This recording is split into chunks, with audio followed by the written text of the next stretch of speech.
বন বিভাগের পরিকল্পনা অনুযায়ী চলতি মৌসুমে ১১০০ কুইন্টাল মধু এবং ৬০০ কুইন্টাল মৌমাছির মোম সংগ্রহের লক্ষ্যমাত্রা নির্ধারণ করা হয়েছে।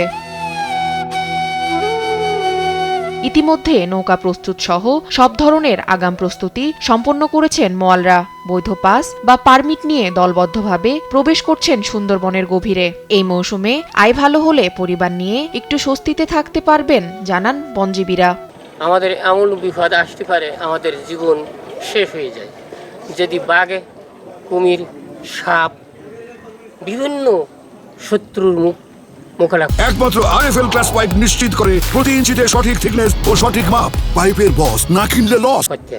আমাদের বেশি অসুবিধা সেটা হলো ডাকাত জঙ্গলে, মানে শহরেতে পা নামালি যে ডাকাতির টাকা দিতে হয়, এই টাকা দিতে আমরা হয়রানি হয়ে যাচ্ছি। দাদনের টাকা শোধ করতেই বনজীবীদের এই ঝুঁকি নিতে হয় বলে জানান মোয়ালরা। মহাজনের কাছ থেকে আমরা যে টাকা নেব, এই টাকা ভেঙে আমরা যে সুন্দরবন জীবন জীবিকার জন্য যা উপার্জন করতে যাবে, এটা আমরা চালান ফিরিয়ে মহাজনের হাতে দিতে পারবো না। এই বিষয়ে আমরা ভয় পাচ্ছি।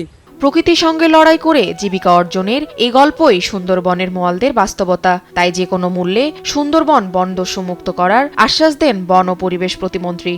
সত্যিকার অর্থে বনদস্যু মুক্ত করতে হলে প্রশাসন ভূমিকা রাখবে। আমি দায়িত্ব নিয়ে বলছি, আমরা সরকার গঠন করছি 17 ফেব্রুয়ারি। আমি 22 ফেব্রুয়ারি খুলনা সার্কিট হাউসে র্যাব, বিজিবি, কোস্টগার্ড, নৌ পুলিশ, আমাদের সেনাবাহিনী সহ খুলনা, বাগেরহাট, সাতক্ষীরা 3 জেলার এসপি, ডিসি মহোদয়, বিভাগীয় কমিশনার মহোদয় সহকারীদের বৈঠক করেছি। আমরা সুন্দরবন বনদস্যু মুক্ত করার জন্য আমি কাজ করেছি। প্রাকৃতিক সম্পদ রক্ষা আর জীবনের ঝুঁকি দুইয়ের মাঝেই চলে সুন্দরবনের মোয়ালদের এই সংগ্রামময় উৎসব। তাসফিয়া ইসলাম, নিউজ ডেস্ক, দেশ টিভি।